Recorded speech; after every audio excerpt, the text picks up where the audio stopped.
Sao mình có được nhỉ? Thật á? Vui chứ mà vui. Bây giờ em định lấy cái cớ này em ở lại nhà anh để ăn vạ à? Hả? Cái con của anh mà anh không nhận à?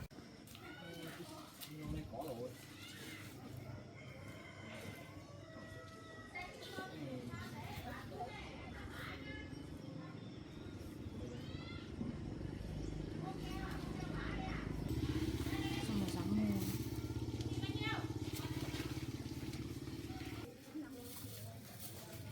Làm gì cả. Nếu mà đỡ mang tiền thì hỏng cái tủ ấy này. Không phải nhiều. 75 nghìn.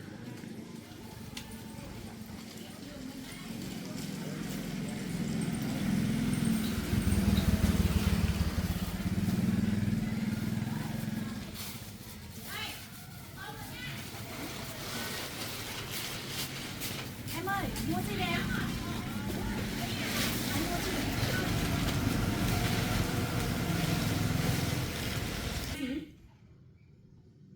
Chị ơi. Hả? Sao? Em muốn mua gì ạ? Chị có bán que thử thai. Ồ, chị có mà. Em lấy mấy cái? Chị lấy cho em 3 cái. 3 cái à?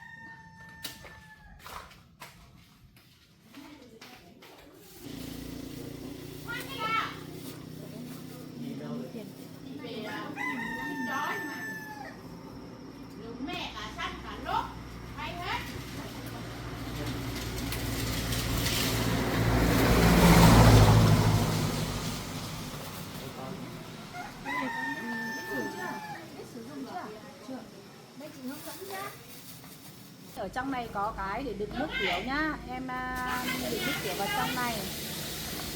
Đây, em đựng nước tiểu vào đây nhá. Xong mà ở trong này em cắt cái này ra, có cái que, cái đầu mũi tên thì em cắm xuống đây nhá. Cái đầu mũi tên ấy, ở đây trong cái que nó sẽ có đầu mũi tên đây này. Nó hướng dẫn ở đây mà.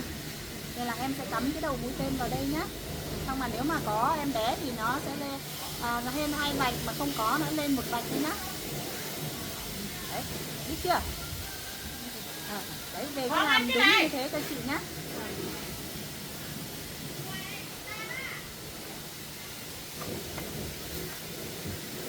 Nếu mà que mà không lên, ví dụ mà không lên vạch nào thì là que sẽ hỏng. Còn nếu mà nó lên 1 vạch là không có em bé, mà lên 2 vạch là có em bé nhá.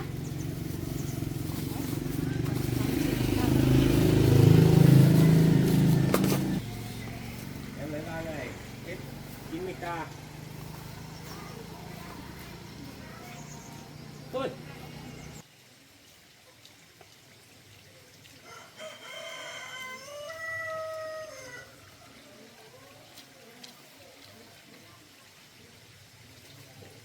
Giờ mình không có nhà thì đi thử bây giờ. Để đi kiếm cái nhà nào nhà hoang thì mình đi ra đấy thử xem. Bây giờ mình mang cái này đi ra đấy thử. Nếu mà không có thì xấu hổ. Nếu mà có thật thì mình lại mang một que nữa lên trên kia thử luôn cho anh Mạo xem. Bây giờ ở đây có cái nhà hoang này. Đi xem thì nó có cái nhà hoang thì mình đi vào đấy thử.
thấy kia, thấy vía kia, đấy, cái đang nghịch chân kia đấy, thấy vía đây, chân vía đây, thấy chân vía đây,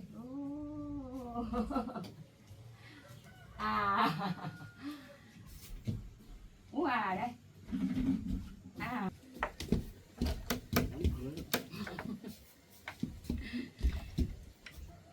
đóng cửa đi đâu? Cửa.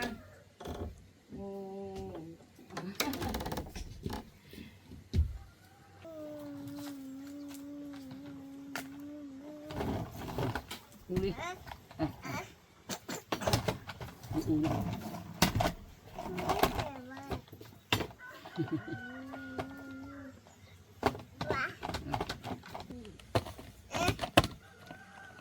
Đi đây.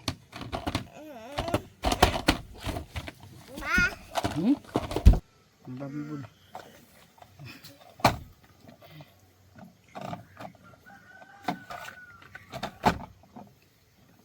Chở đi. Đừng xe đi, để xe đi. Để xe chạy đi. Cứ làm cho xe chạy đi.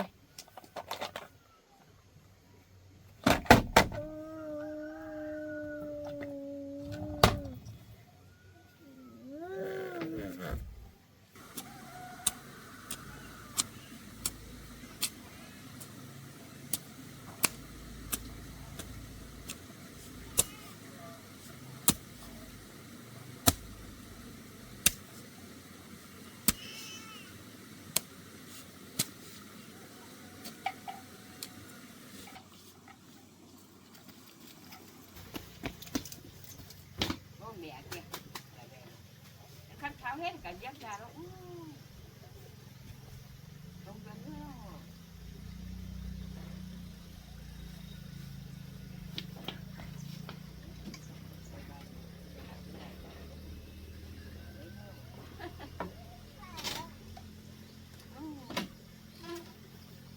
Biết mà cả đi ghét cũng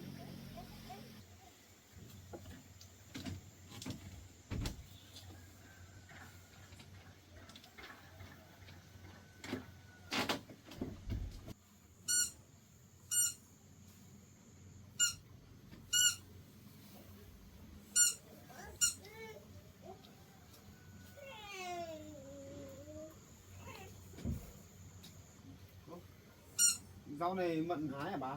vâng, cái mình hái bên đi bán á. Bà đi bán á? Vâng. Cái đống rau non kia nhổ hết à? Vâng, tính để hết như các cái thuốc xấu kia phải để cút lại còn cho khác. Bé dậy à? Em bé dậy rồi em bé lại nhúc nhũ nữa đấy. À. Mình đi rau đi. Mày đi bán.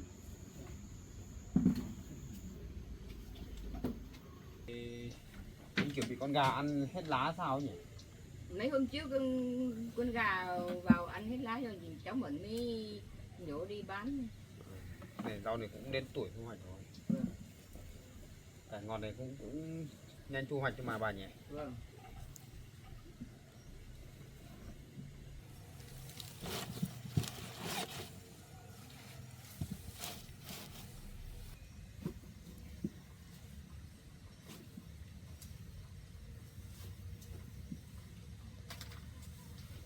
Cái giống rau cải lá to thật nhỉ? Cho mình nôn.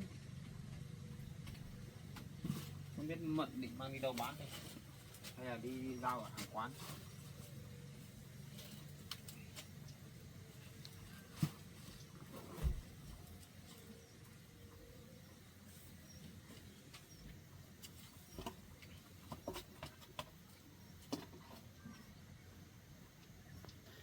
Cháu vừa đi đâu về? Cháu đi tìm một người để phun cái thuốc khử trùng ở chỗ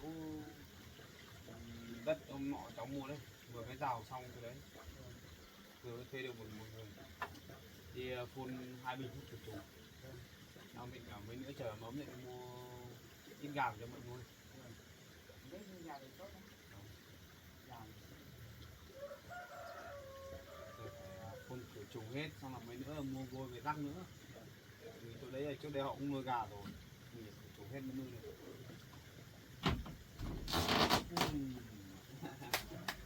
Ôi ngủ muộn thế. Bố bế nào. Bố bế nào. À, ngoan quá nhỉ. Ngoan quá nhỉ. Đỡ đỡ một tí chưa? Sổ mũi suốt đây. Mai còn uống thuốc vào còn đỡ đấy nhỉ. Ngoan. Bố đâu? Thơm đây, thơm bố đây. Thơm lên đây. Thơm lên. Đúng rồi, thơm mẹ nào. Thơm mẹ một cái nào. Đúng rồi, giỏi quá nhỉ. Hôm nay trời mưa phùn nhá. Em ở nhà với con đi. Để anh chạy mang ít rau này mang đi bán hộ em. Thôi để anh đi cho. Em ngày nào cũng đi bán hàng mệt rồi. Nên để anh đi bán cho, anh đi giao mấy mớ rau cho nhanh nhé. Trời mưa ở nhà thôi. Đi lại nhiều dính phải cái mưa này á. Cúm đấy. Nhà nhá. Bye bye bố. Bye bye bố nhá. Ở nhà với mẹ đi. Trời mưa không đi đâu đâu. Anh vừa mới đi thuê một người phun thuốc khử trùng thì xong rồi. Thôi để anh đi bán rau xong.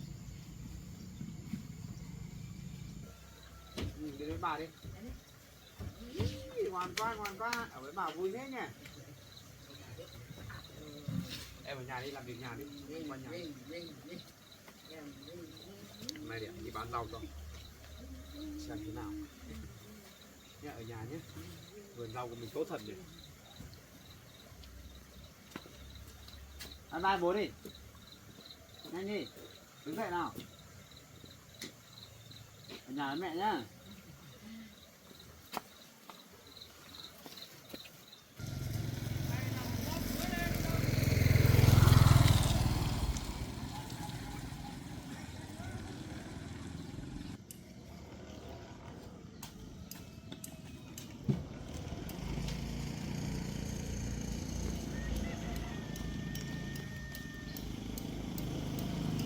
Đó là cô.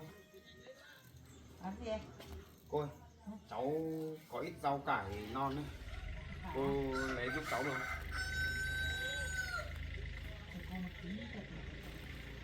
Có ít rau cải vợ cháu tí trồng. Đấy, thu hoạch về rồi mà không có thời gian mình đi bán đấy. Cháu tranh thủ chỗ ông vợ bán. 5-7 bó thôi.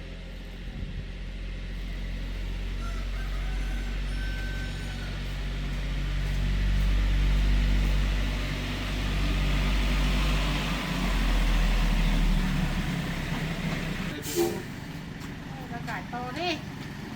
Cải này là giống loại giống to à? To á. Bao tiền nữa? Này 5.000 thôi. Đây là 2 mớ này, 3 mớ. Cái này thì 10. 5 cứ đến đi. 5 6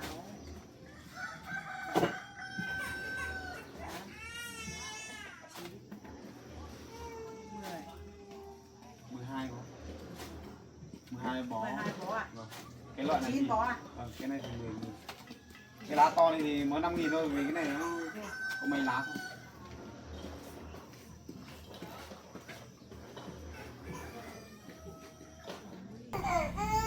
Mua hình khai đi. Ôi. Này đấy bế được chưa? Bế nhá. Tôi bế nó dậy đi. Bế nhá. Ôi, này đi trả tiền cho anh Bảo. Ô.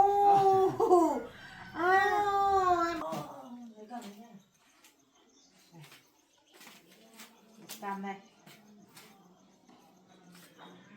5.000. À. Cảm ơn cô. Về nhá, hôm nào có lại lấy về đây. Rồi, cháu đi ạ. Ok.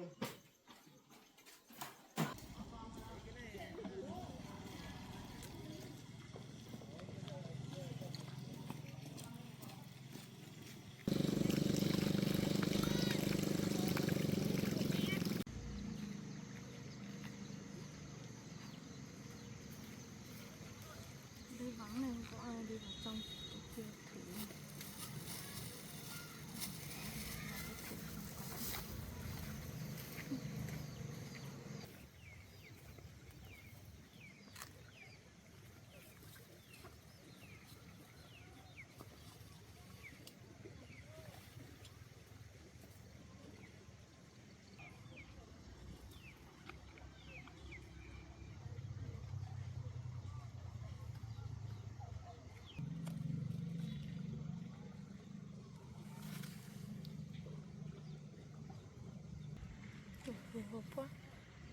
mà có thật cứ đi bắt anh bảo ấy.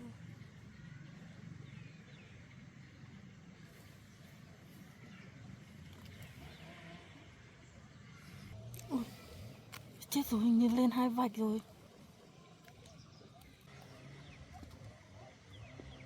Lên 2 vạch thật rồi. Tức là mình có em bé thật rồi. Không thể tin luôn ấy. Sao mình có được nhỉ? Bây giờ mình cứ cầm cái này đi xong rồi bắt anh Bảo nhận lấy cái thai này xong rồi vừa được anh Bảo chăm sóc rồi còn không bị bố mắng. Mình còn được ở đây nữa chứ. Bây giờ cứ đi. Xong rồi cái này cũng hết rồi.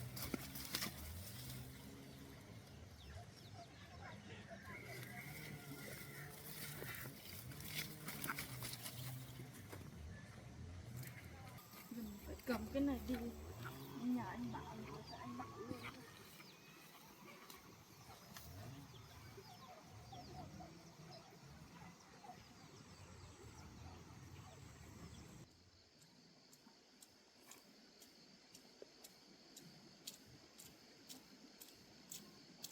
Anh Bảo, anh đi đâu về đấy? Anh vừa đi bán rau về. Em đi đâu về ấy? Có chuyện muốn nói với anh. Đi bán rau. Xách túi gì này? Đi khám về chưa? Đi về rồi.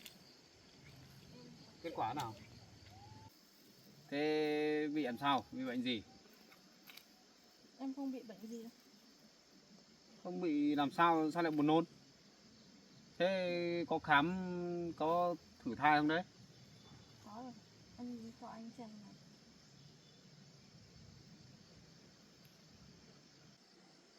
Cái gì đấy? Cái đấy. Cái này có phải của em không đấy? Phải mà. Em mới thử xong rồi. Em vui à? Thật á? Thật. Vui cái gì mà vui? Lên 2 vạch thật này. Thế em có thai thật à? Vâng, em thử xong nó lên thế. Anh không vui à? Con của anh đây. Này, em có con có thai thì việc của em không phải, đừng có nói vào con của anh nhá. Có phải em thử thật không đấy hay là lấy của ai về để nói dối anh đấy? Thật mà. Đây, Em thử em thật. mua đây này. Em tự thử luôn. Vâng.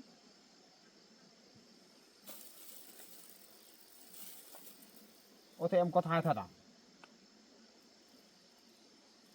Nghe em lại đùa anh à? Anh không biết cái kết quả này là có đúng không? Có đúng là em tự thử không hay là lấy của ai về anh không biết. Tin em còn có Nhưng mà hai kể cả cái em nữa có mà. thai hay không ấy thì anh không quan tâm đâu. Nhưng Anh mà nói từ con đầu của rồi. Anh mà. Không được nói thế. Anh không được làm gì em đâu mà con của anh. Bây giờ anh cho em đi về nhà anh. Đi xuống nhà anh làm gì? Em chắc chắn là em đi với ai rồi, có con ấy chứ. Con đi với ai đâu? Thế bây giờ là em tất cả cái vấn đề của em bây giờ là em để cho anh chịu hết à? Nhưng mà con của anh mà anh làm gì anh không nhớ à? Không. Anh không bao giờ. Anh nói với em luôn là anh chưa bao giờ được đụng chạm vào người em đâu.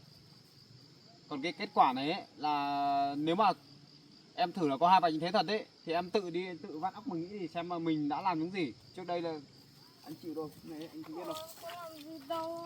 Con đi chơi. Cầm cái kết quả này đi chỗ khác đi. Em làm gì với em tự biết thì anh cũng biết đâu. Có cái đứa này. Đã bảo là không đi theo anh về nhà nữa. Bây giờ em đi tìm bố của đứa bé đi. Chứ anh không phải đâu. Em chỉ ngủ mỗi mình anh thôi. Biết đi theo anh thôi. Đấy là con Anh của biết anh. ý đồ của em rồi. Mượn Ý cái gì cớ đấy? này để bám vào để víu lấy anh gì. Không. Còn Bây giờ bố con của anh cơ mà, đứa bé anh này không ấy, nhận à? là ai em tự biết. chứ không phải là em cứu anh về rồi là ở nhà em có 1-2 hôm bây giờ có thai thì lại bảo anh đâu, không có chuyện đấy đâu. Nhưng mà Đừng có bố đi thì theo bé anh. là anh còn gì nữa. Nhưng mà em đi theo nó. Ơi làm sao đấy, anh bảo rồi cái thai này là không phải của anh đâu. Anh cứ chối nhỉ, con của anh mà anh không nhận à? Làm khó anh rồi đấy.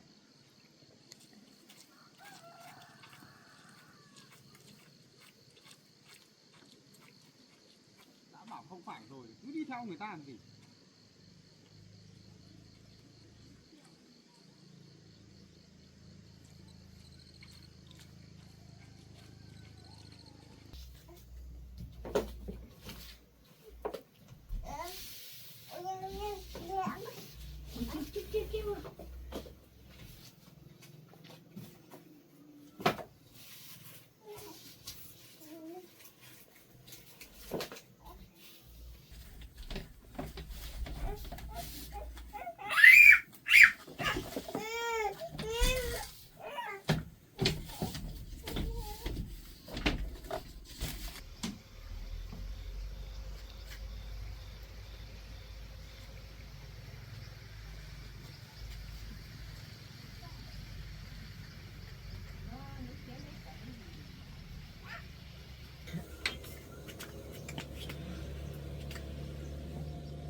Cái gì ở con xe hậu hết mà nhặt bỏ.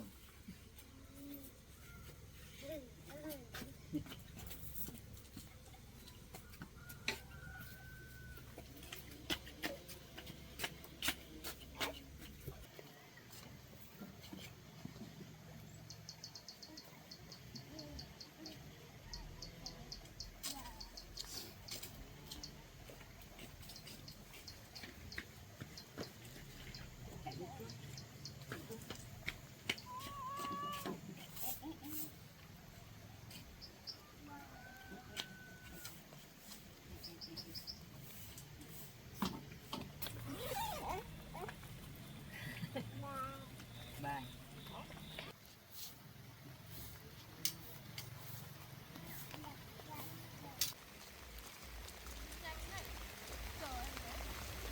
Đã bảo là không đi theo anh nữa. Chuyện của em tự lo đi. Cái này có liên quan đến anh đâu. Giờ em có thai và anh không lo, anh cứ đi theo anh. Em lấy bằng chứng để chứng minh đi. Em chứng minh là đây là con của anh đi. Nói thế nào không chịu hiểu. Mình khác tự đi đâu làm gì với ai có thai rồi quay đây để nói anh à? Bảo anh chịu trách nhiệm à? Đã bảo không đi theo anh nữa.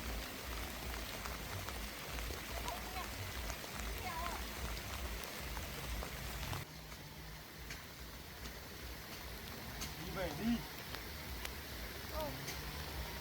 Bây giờ em định lấy cái kết quả này mang đây đấy để cho vợ anh xem chắc. Em có đi theo là anh không cùng ấy đâu. Mà cái chuyện này là chuyện của em ấy chứ. Nhưng mà con của anh mà anh không nhận à?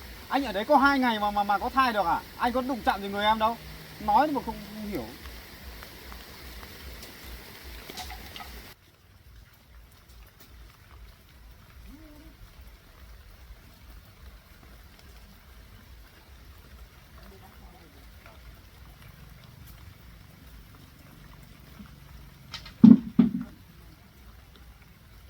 Đã bảo là không đi vào đây nữa. Thật. Giờ anh không nhận cũng ở đây đây.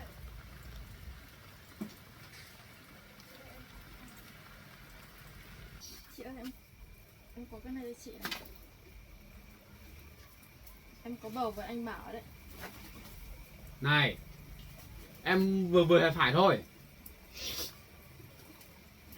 Con của anh mà anh cứ nói cái gì vậy? Phải không chị? Trước chị có như thế không? Không như thế á? Sao lại đi Đùa nói chuyện em với à? anh? Tránh ra chỗ khác đi. Không.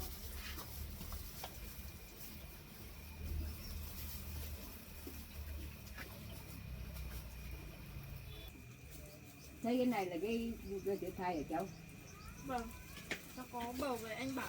Đừng tin cái sinh. Đây Đưa đây. Có mỗi cái khoe thử thai mà đi khoe người này khoe người kia. Thì em có bầu với anh mà em nói cho họ biết được chứ. Thế em có thai là em vui là em sướng lắm nhỉ? Sao làm Con của mang anh cái thai mà. của em ra đây để ấy anh ạ? Đã bảo là không phải con của anh rồi. Thế bây giờ em nói đi. Em có dám kể hôm đấy em làm anh làm gì, làm em làm với em ở trên đấy như thế nào, em nói đi. Em kể từng chi tiết vào cho anh thế nào, dám nói không? Em nói nhá. Nói đi. Là mấy cái chuyện tế nhị thế anh bắt em kể ra à? Anh làm cái gì anh phải biết chứ. Thế nên em đã khẳng định là con của anh, em cứ nói sợ gì? Nói đi. Nhưng vợ anh Chẳng đúng có à? cái bằng chứng gì mà ra đây nói anh thế này thế kia đâu. Bây giờ anh không nhận à? Không. Anh khẳng định là cái thai này không phải của anh. Đừng có làm quá lên đấy nhá. Thời gian trước anh bị như thế là anh vẫn biết đấy. Chứ anh làm gì anh không biết à? Anh chỉ quên cái quá khứ của anh thôi chứ không phải là anh bị ấy đâu. Nói với em mệt. Chỉ là mất trí thôi chứ có phải là người thực vật đâu mà không biết mình làm gì. cháu ngồi đây.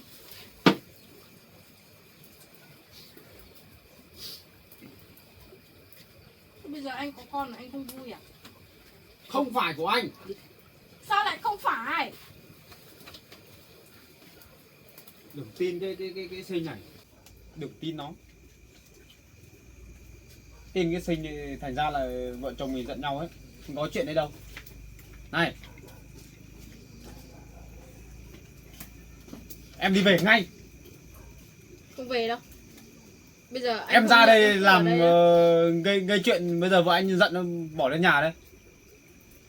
kệ vợ anh chứ. Đi về đi. Em không về đấy, em cứ thích ở đây đấy. Cái đứa này. Giờ em có thai với anh rồi anh không cho em ở đây, em ở đâu? Em ở ngoài đường, ngoài trời mấy ngày hôm nay anh có chỗ ngủ rồi. Bây giờ em định lấy cái cớ này em ở lại nhà anh để ăn vạ. Hả? Cái con của anh mà anh không nhận à? Anh biết bây giờ em có thai nhưng mà cái này không phải thai của anh. Không phải con của anh đâu. Em định không về thật à? Em cứ ở đây đây. Con của anh mà anh không nhận à? Bây giờ anh còn chưa biết chính xác là cái que thử thai nãy em cầm lên 2 vạch kia kìa. Không biết có phải của em không? Anh không tin à? Em mua đầy thầy. Anh không tin em đi thử lại cho anh xem nhá. Bây giờ em đi thử đi. Để xem chính xác là có phải có thai không đã. Biết đâu em cầm cái que đấy về em nói dối anh thì sao? Đi thử đi. Em đi thử cho anh xem nhá. Để xem có chính xác không đã. Bây giờ cứ cầm lù lù cái que thử thai đấy đưa cho anh xem bảo có thai. Ai mà tin được.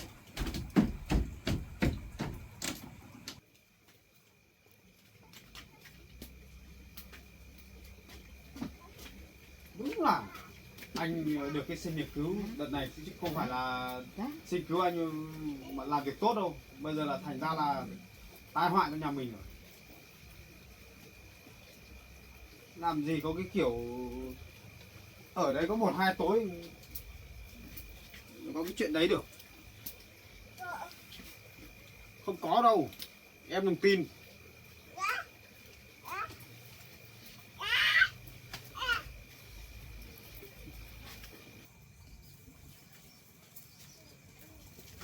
Giờ em lấy cái này ra đây để thử cho anh xem luôn.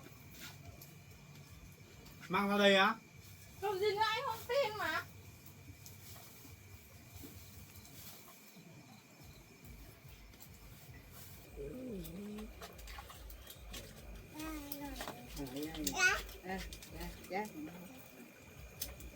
Để xem nào.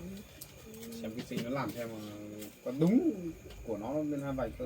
Đúng nước tiểu của em nhá. Có thấy lên vạch nào đâu. Có thấy vạch nào đâu. Đâu đâu. Hai vạch đây thầy. Em không tin à? Có lên 2 vạch thật à? Ủa sao nó lên nhanh thế? Vừa thấy không có vạch nào mà. Em bảo có mà anh cứ bảo không tin. Cái này chính xác là em có thai rồi. Nhưng mà cái này anh nói trước không phải con của anh đâu. Sao lại không phải con của Thế bây giờ anh hỏi em nhá. Từ cách đây 2 tháng trở lại đây, em có đi qua lại với người đàn ông nào không? Không. Thật không? Thật. Em chỉ ngủ với mỗi anh thôi. Bây giờ em định tính thế nào? Cái con của anh thì em giữ. Không có anh ở đấy mấy ngày đấy thì làm sao mà em có bầu được. Bây giờ anh lại không nhận nữa.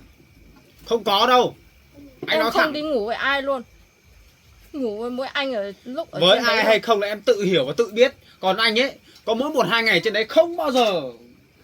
Với lại anh không bao đụng chạm vào người em. Thế thôi. Bây giờ em có rồi, bây giờ anh không cho em ở đây. Lỡ đâu xảy ra chuyện gì anh có hối hận không?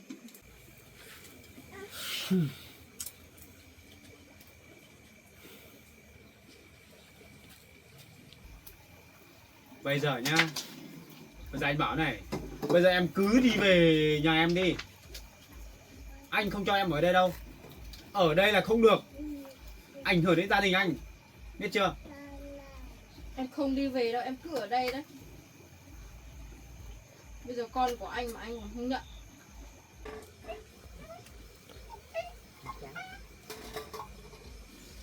Bây giờ anh có nhận không? Không. Không phải con của anh. Thẳng đi như thế. Anh làm được thì bây giờ anh không nhận. Đừng có làm khó anh nhé. Anh nói trước đấy. Bây giờ em không có chỗ ở thì em trả ở đây à? Phiền phức thật đấy.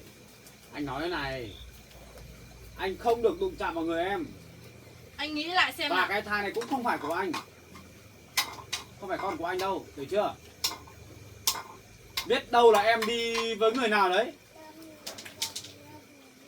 Đi với ai đâu. Rồi quay ra lại bắt anh chịu trách nhiệm. Anh cứ đổ cho em đấy nhỉ. Nếu giả sử mà không quen anh ý thì em đổ cái lỗi này cho ai? Thì nếu mà không quen anh làm sao mà em có như thế này. Cãi thì giỏi thôi. Cái gì mà lúc nào cũng đổ tội cho người ta. Chỉ được cái mồm nó giỏi thôi. Nói gì em nói sự thật còn gì nữa. Hoa đấy, không ăn đâu. Bây giờ em không đi đâu, em cứ ở đây thôi. Anh xin đấy. Đi chỗ khác ở đi. Bây giờ em biết đi đâu ở. Về nhà với bố đi. Bây giờ em bảo là em có thai với anh. Em về nói với bố xem nào. Có dám về nói không? Có dám về không?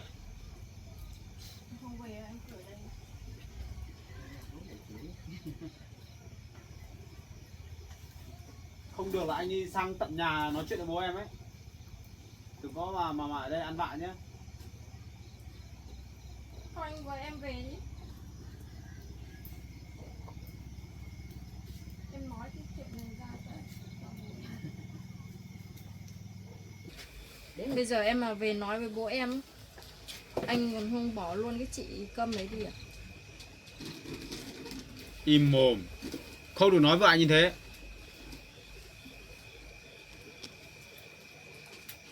Bây giờ em không biết đâu. Bây giờ em có thai của anh rồi. Định làm gì? Bây giờ em lên trên này nghỉ. Bây giờ bảo chị Mận đấy nhường chỗ cho em ngồi. Bây giờ em mệt lên trên nhà anh ngủ á? Làm gì nữa? Cái nhà anh bắt em ngủ ở dưới đất à? Đi về đi. Không về đâu. Tối nay anh với chị Mận ngủ dưới đất đi, em ngủ trên giường.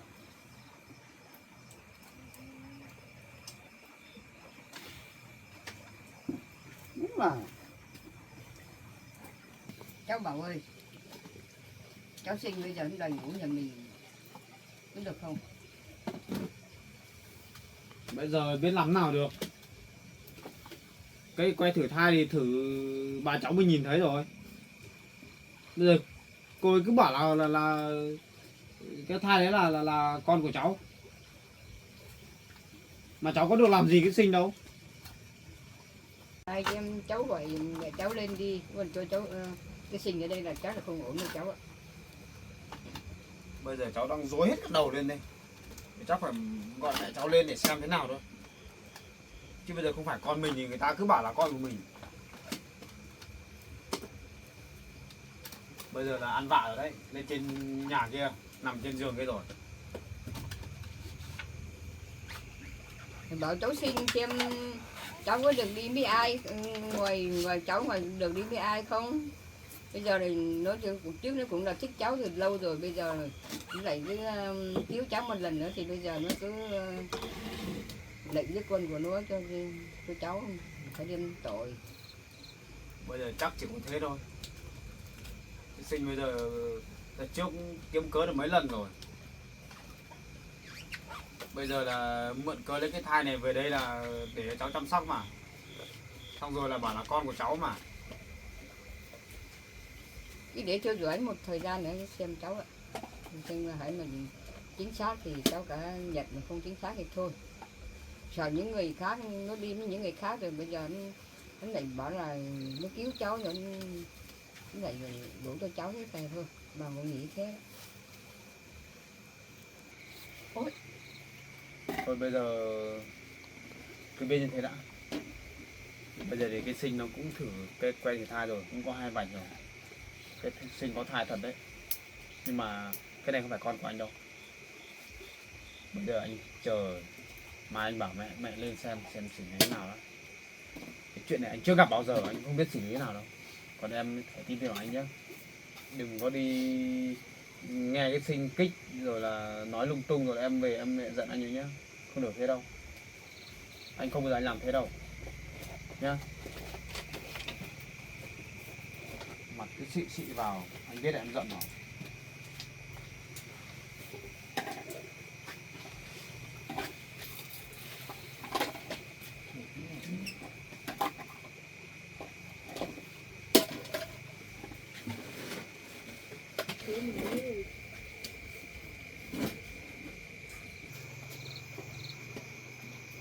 Mình không được đụng chạm vào cái sinh, không được làm gì đâu mà sao nó có thai được nhỉ? Chắc chắn là cái đứa này nó đi với ai rồi, xong rồi lỡ có thai, xong quay về đây nói bảo là con của mình rồi. Rồi bây giờ cứ cho nó ở đây, mình sẽ theo dõi xem để ý xem là nó có động thái gì không, chứ làm gì mình có làm cái gì đâu tự nhiên nó có thai, nghe nó vô lý.